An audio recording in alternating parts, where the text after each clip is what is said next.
ভয়ঙ্কর দুর্যোগে এই মুহূর্তে দুর্বিপাকে পড়েছেন উত্তরবঙ্গের মানুষ। একদিকে একটানা বৃষ্টি, তারপর ভূমিধস এবং তারই সঙ্গে একের পর এক পাহাড়ি নদী বিপদসীমার ওপর দিয়ে বইছে। নাগরাকাটার ছবি দেখতে পাচ্ছেন। কুর্তিঝোড়া নদীর জলে রাস্তাঘাট একেবারে ভেঙে চুরে নষ্ট হয়ে গিয়েছে। বানারহাট থেকে নাগরাকাটা যাওয়ার রাস্তা একেবারে বন্ধ হয়ে গিয়েছে। কিছুক্ষণ আগে আপনাদের মিরিকের ছবি দেখিয়েছিলাম, যেখানে আস্ত গ্রাম উধাও হয়ে গিয়েছে। আর এবার দেখুন, বানারহাট থেকে নাগরাকাটা যাওয়ার রাস্তা বন্ধ হয়ে গিয়েছে। কুর্তিঝোড়া নদীর জল, যার জেরে নাগরাকাটার রাস্তা একেবারে ভেঙে চুরে শেষ।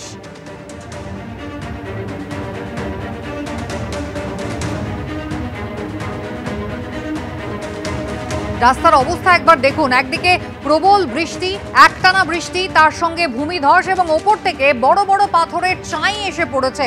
ভুটান পাহাড় থেকে হুড়মুড় করে নেমে আসা অতিরিক্ত জল, এই সবের জেরে উত্তরবঙ্গ এই মুহূর্তে জলমগ্ন শুধু নয়, রীতিমতো যোগাযোগ স্থাপন করাটাও কঠিন হয়ে উঠছে। রাস্তাঘাটের অবস্থা দেখতে পাচ্ছেন, নদীর জলে রাস্তাঘাট কি বিপজ্জনকভাবে ভেঙে গিয়েছে। নাগরাকাটার এই হলো পরিস্থিতি, যেখানে বানারহাট থেকে নাগরাকাটা যাওয়ার রাস্তা কিন্তু বন্ধ হয়ে রয়েছে। অন্যদিকে মিরিকের সঙ্গে শিলিগুড়ির যোগাযোগ সম্পূর্ণ বিচ্ছিন্ন হয়ে রয়েছে। শুধুমাত্র পানিঘাটা ব্রিজ দিয়েই যোগাযোগ করা সম্ভব হচ্ছে। মিরিকের একটি আস্ত গ্রাম রীতিমতো উধাও হয়ে গিয়েছে। ওপর থেকে পাহাড়ের বড় বড় চাই এসে পড়েছে। হড়পা বান, ভূমিধস, কাদাগোলা জল একেবারে গ্রাস করে ফেলেছে একটা গোটা গ্রামকে।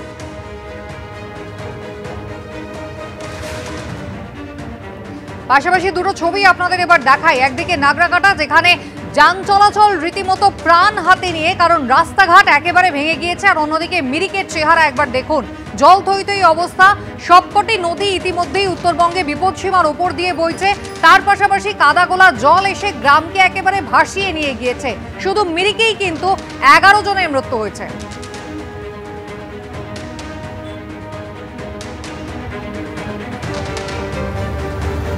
মিরিকের ছবি একবার দেখুন, রীতিমতো ধ্বংসস্তূপে পরিণত হয়েছে গোটা এলাকা। শুধুমাত্র পানিঘাটা ব্রিজ দিয়েই যোগাযোগটুকু রাখা সম্ভব হয়েছে মিরিকের সঙ্গে। শিলিগুড়ির সঙ্গে কিন্তু সম্পূর্ণভাবে যোগাযোগ বিচ্ছিন্ন। আমাদের প্রতিনিধি রাজা চট্টোপাধ্যায় আমাদের সঙ্গে রয়েছেন। রাজা, নাগরাকাটায় রাস্তাঘাটের যে পরিস্থিতি, এ তো যোগাযোগ ব্যবস্থা প্রায় ভেঙে পড়ার মুখে। একদম কুসুমিতা, তোমাকে ছবিটা প্রথমে দেখাবো আমি। কালকে যখন ভুটান পাহাড়ে বৃষ্টি হয়, সেই বৃষ্টির জেরে কিন্তু এই যে কুর্তিঝোড়া নদী, ছবি দেখাচ্ছি, এই যে দোকানটা আমার বাদিকে তোমাকে দেখাচ্ছি, এটা কিন্তু প্রায় আজকে 10 যাওয়ার মতো পরিস্থিতির মধ্যে রয়েছে। নিচে প্রায় 20 ফুট জল এখানে ছিল কালকে। সেই জলের তলে কিন্তু এই রাস্তাটা, গোটা রাস্তা তুমি দেখতে পাচ্ছ, গোটা রাস্তার অধিকাংশটাই কিন্তু জলের তলে চলে গিয়েছে।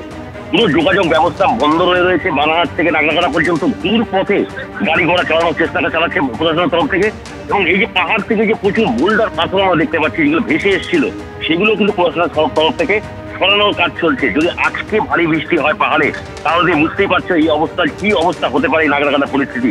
গোটা এই নাগরাকাটা কিন্তু কালকে জলে ভেসে গিয়েছিল এবং প্রচুর বাড়িঘর ক্ষতিগ্রস্ত হয়, যানবাহন ক্ষতিগ্রস্ত হয়। আমি যে তোমাকে দোকানটা দেখাচ্ছি, এই দোকানটা কিন্তু দেখো, নিচে কিন্তু কোনো মাটি নেই। যে কোনো সময় কিন্তু এই দোকানটি কিন্তু জলের মধ্যে ভেসে যেতে পারে, এরকম পরিস্থিতি তৈরি হয়ে রয়েছে এই নাগরাকাটা বামনডাঙ্গা এলাকায়। যেটা প্রশাসনের তরফ থেকে জানানো হচ্ছে, এই বন্যার কারণে কিন্তু এখন পর্যন্ত 5 জনের মৃত্যু হয়েছে, সরকারিভাবে জানানো হয়েছে। এই যে রাস্তা তুমি দেখতে পাচ্ছ, এই রাস্তা কিভাবে ভেঙেছে তুমি দেখো। একটা গোটা রাস্তা কিন্তু জলের তলে চলে গিয়েছে। প্রায় নদীতে এখন জল কিন্তু আসছে, আমরা দেখতে পাচ্ছি নদীতে কিন্তু জল আসছে। পাহাড়ে যদি বৃষ্টি আজকে হয়, তাহলে কিন্তু বিপদসীমার উপর দিয়ে যাবে এই এলাকা। গতকাল যেই ছবি আমরা তোমাকে দেখিয়েছি, আজকেও কিন্তু একই পরিস্থিতি হতে পারে। এলাকার লোকজন, ব্যবসায়ীরা কিন্তু রীতিমতো আতঙ্কের মধ্যে রয়েছে। আকাশ মেঘলা হয়ে এসছে, সকাল থেকে বিক্ষিপ্ত বৃষ্টি হচ্ছে চারিদিকে। এই বৃষ্টি যদি রাত্রে আবার হয় ভুটান পাহাড়ে, তাহলে কিন্তু ফের এই কুর্তিঝোড়া নদী কিন্তু প্লাবিত হয়ে যাবে এবং এলাকা কিন্তু ক্ষতিগ্রস্ত হবে। একেবারে ছবি অত্যন্ত ভয়ের, রাজা। যেখানে একেবারে পাকা সড়ক, সেই সড়কের প্রায় অর্ধেকটাই কিন্তু একেবারে ভাঙন হয়ে গিয়েছে বলা যায়। এবং নদীর জল ইতিমধ্যেই কিন্তু আবারও বিক্ষিপ্ত বৃষ্টি শুরু হয়েছে, বিপদসীমার ওপর দিয়ে বইবে সেই আশঙ্কাই রয়েছে। রাজা, ধন্যবাদ।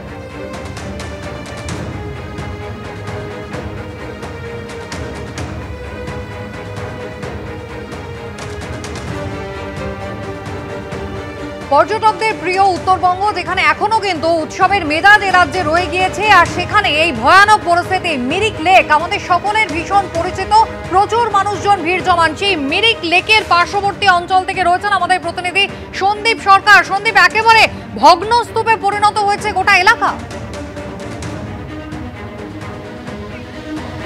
একেবারেই তাই, জায়গায় জায়গায় কিন্তু মনে হবে যে গোটা পাহাড়টাই বোধহয় এসে এক একটি বাড়িকে গ্রাস করে নিয়েছে।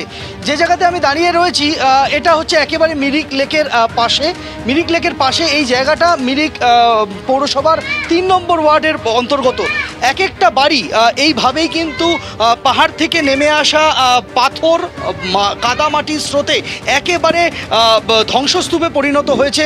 যে বাড়িতে আমি রয়েছি সেই বাড়ির ছবিটা তুমি দেখতে পাচ্ছ, যে সেই বাড়ির ওপরে প্রোটেকশন ওয়াল যেটা ছিল, অর্থাৎ পাহাড়ের গায়ে যে থেকে নেমে আসা ধসকে আটকানোর জন্য যে ধরনের প্রোটেকশন ওয়াল হয়ে থাকে, সেই প্রোটেকশন ওয়াল একেবারে ভেঙে পড়েছে এবং সেটা ভেঙে পড়েছে পাশের বাড়ির ওপরে।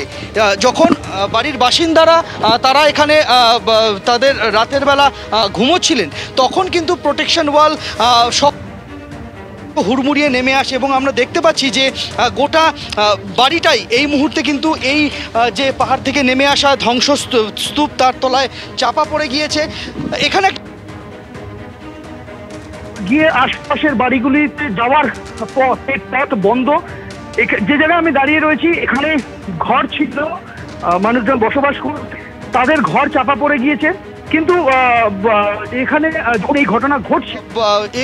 যখন এই ঘটনা ঘটছে তখন যারা বাসিন্দারা ছিলেন তাদেরকে নিরাপদ জায়গায় সরিয়ে নিয়ে যাওয়া সম্ভব হয়েছিল ওই প্রবল বৃষ্টির মধ্যে গভীর রাতে।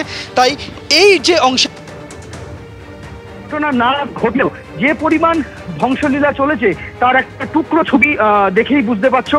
পুরো পাহাড়ের ঢাল বেয়ে নেমে আসা কাদার স্রোত, সেটা পাহাড়ের গায়ে যে প্রোটেকশন ওয়াল রয়েছে, বড় বড় কংক্রিটের দেওয়াল, পাথর দিয়ে কংক্রিট দিয়ে তৈরি দেওয়াল, সেই দেওয়ালকে নিয়ে এই বাড়ির ওপরে পড়ে রয়েছে।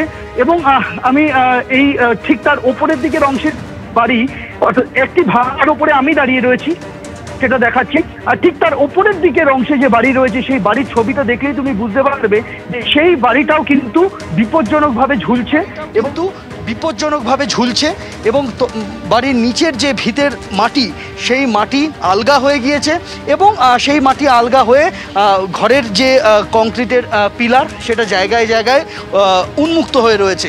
ফলে এই মুহূর্তে বাসিন্দারা একটাই আশঙ্কায় ভুগছেন, যদি আবার বৃষ্টি হয়, মাটি নরম রয়েছে, আবার যদি বৃষ্টি, তাহলে কিন্তু এই বাড়ি ঘর এদের ভার ধরে রাখতে পারবে না এই নরম মাটি এবং বিপর্যয় অনিবার্য।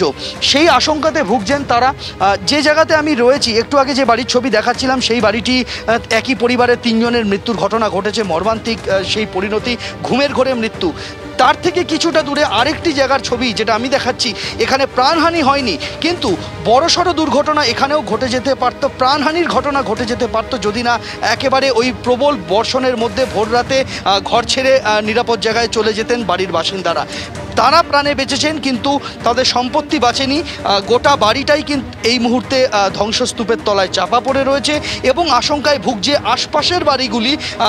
যদি আবার বৃষ্টি হয়, যদি আবার মাটি আলগা হয়ে আবার ধস নামে, তাহলে আর যেটুকু অবশিষ্ট রয়েছে তাকেও বাঁচানো যাবে না। একেবারেই সন্দীপ, সাবধান। এবং উত্তরাখণ্ড এবং হিমাচল প্রদেশে মাত্র কয়েক মাস আগে যে ছবি আমরা দেখেছিলাম, ঠিক যেভাবে একেবারে পাথর গলা জল নেমে এসেছিল, যেভাবে মেঘভাঙা বৃষ্টি হয়েছিল, এক্ষেত্রে মেঘভাঙা বৃষ্টি না হলেও অস্বাভাবিক বৃষ্টি এবং তার সঙ্গে বড় বড় পাথরের চাই অতর্কিতে নেমে এসেছে বাড়ির ওপরে। যে অবস্থা এখন রয়েছে, একেবারে বাড়ির যে ভিত, সেটা কিন্তু একদম নড়বড় করছে। বিক্ষিপ্ত বৃষ্টি ইতিমধ্যেই শুরু হয়েছে এবং আলিপুরদুয়ারে কিন্তু আজকে ভারী থেকে অতি ভারী বৃষ্টির আশঙ্কা রয়েছে। তাই পরিস্থিতি কিন্তু আরো জটিল হতে পারে, সেই আশঙ্কা রয়েছে।